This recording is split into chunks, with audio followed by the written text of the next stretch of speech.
About a question about the Aljunied Town Council. I think PAP has said there will be a smooth handover.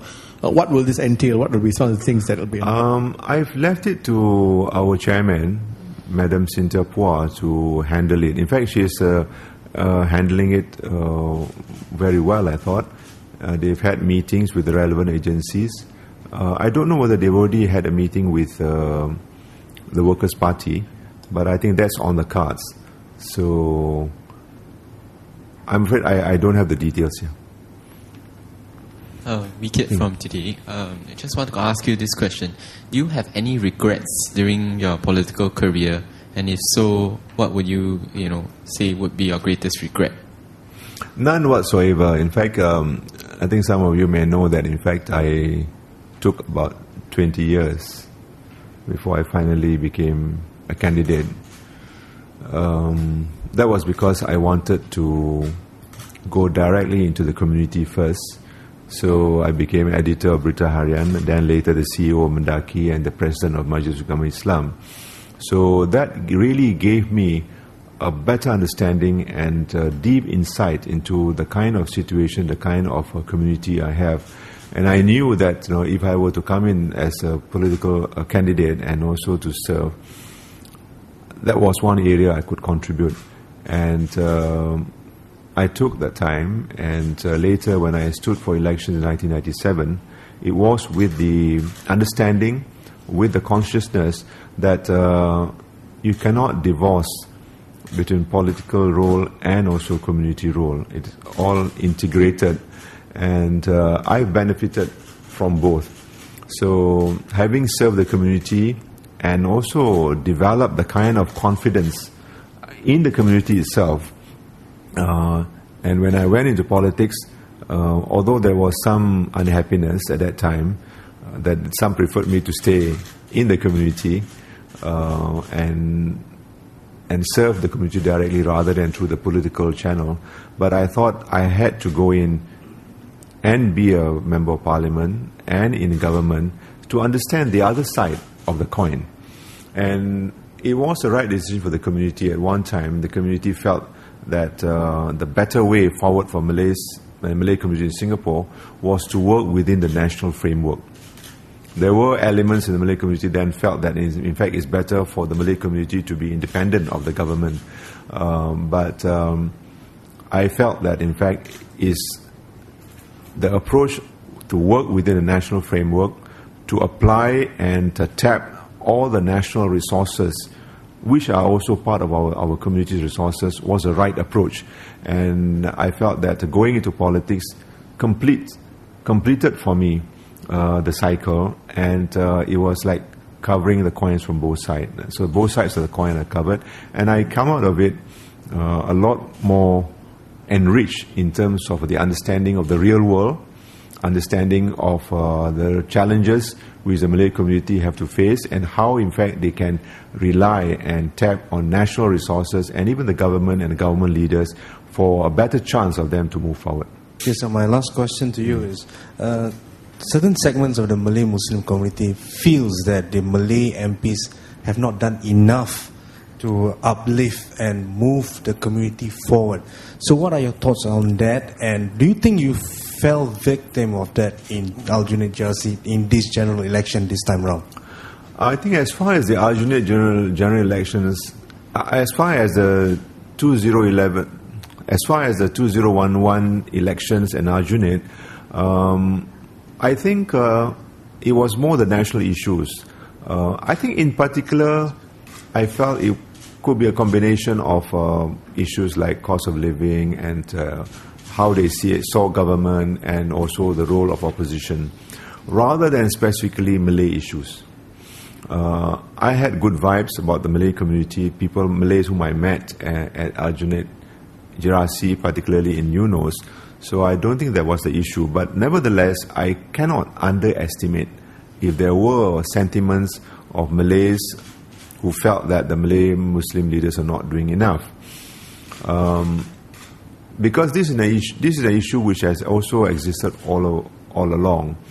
But if only one were to take a serious look at the kind of programs that we do at Mendaki, at MUIS, and at every individual Malay Muslim group, whether it's Pertapis, Jamia, AMP, Taman Bacaan, and many other organizations, you will see that in fact we have a group of dedicated, committed leaders who have been making a lot of sacrifices in trying to uplift the community. Whether it's enough or not, one must see relative to the resources and relative to the process and also to the time frame. At one time, we were not even having 50% of our school children passing mathematics. When initially, as early as the 65, we were all hoping that more Malays will go to engineering, will go to polytechnic, will go to university, when we're not even 50% passing mathematics. But it's through the efforts, through Mendaki and other Malay Muslim organizations like AMP, Jamia and others, slowly but surely we're actually improving on the pass rates of mathematics alone. And that gave them the opportunity to even go to polytechnic. And you look at the figures in polytechnic now, I think there's a triple in terms of percentage of intake at polytechnics and even in university. If formerly in my generation most of those who go to university go to humanities, but look at the spread of Malays who are going to universities now, including engineering, law, biosciences too. So I think one must measure that relative to time, to the process and to the resources we have. For the kind of process, resource and time we have, I think the Malays in Singapore can be proud that they have made very credible progress. Whether we could do more, of course we could do more. And this is where in fact we need the support of all to work together collectively, and I think we can do a lot more if we can be more savvy in terms of tapping national resources. But I think the bottom line is that it must start from the individual, from the family. It is the family, the individual, that actually will be able to give the kind of motivation that will provide the kind of discipline that will push our community further and will be able to achieve a lot more. Going on that, we are losing one senior post in the cabinet. The party will... No, I'm not in the cabinet. I'm the Senior Minister of State for Foreign Affairs, and senior enough, I suppose, because of age, because of experience. But I think we do have a number of young Malay MPs, even senior people like Dr. Yaakob Masagos, who have been through that process and who have been serving the community for the last, I would say, 10, 15, even 20 years. And they come with the experiences, I think, which can be shared. I'm not Senior Minister of State for Foreign Affairs, but I'm still around, and I hope to contribute in ways possible. Hi, I'm Kenny from MyPaper. Hi, Kenny. I have a question for you with regards to what some of the PAP leaders have been saying about how there is a need to change and reform the party. Do you think the party could have made changes, made some of these changes much earlier, and if so, how much earlier? I think the transformation of the ruling group, PAP, is an ongoing process. I think we have seen changes all the time.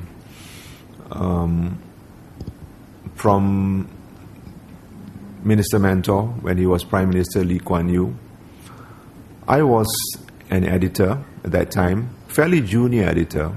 And I still remember those days when important decisions and important speeches which Minister Mentor had to make were where in fact he consulted many of the editors. And we found that if we do our homework and if we are sincere in giving feedback, in fact Minister Mentor was even willing to change decisions which they have already made. So there was a certain amount of openness when it came to policy, when it came to change. And when Senior Minister Goh Chok Tong, when he was Prime Minister, I think we all know how consultative he was and how much he had actually made the system a lot more open. And even in Prime Minister Lee Hsien Loong, I personally have seen with my own eyes how, in fact, he was more engaging, was prepared to listen. The sessions he's had with students groups, with Malay Muslim groups, and different professional groups. It shows that we are prepared to listen. But I think we also have this challenge of people. We have leaders among ourselves, or even in the civil service, people who have strong views themselves, who have their own opinions, and it's a matter of how do we actually blend those opinions, positions, and feedback. And how do we bring up a policy that is acceptable to all? We cannot please everyone. And this is when there are people who feel we give feedback, we never listen. But there are times when, in fact, they receive feedback, but they also have their own opinion, they have their own position, their own understanding why certain policies need to be carried out. So is it a question of policies, or is it a question of communicating those policies? I suppose it's a combination of both. And this is where, in fact, I think we can, in fact, look back, look into how we actually conduct ourselves in terms of forging our policies, and also how do you communicate those policies, and how, when we disagree with people who give feedback, how do we manage those feedback, and how do we manage the communication process? This is something which I think we can do better, and this is something which I think the party has started doing it, and I think we can only go deeper and do more on it. So on that note, I think we can end this press conference on a point of communication, which I think friends of the media are best at. Thank you very much.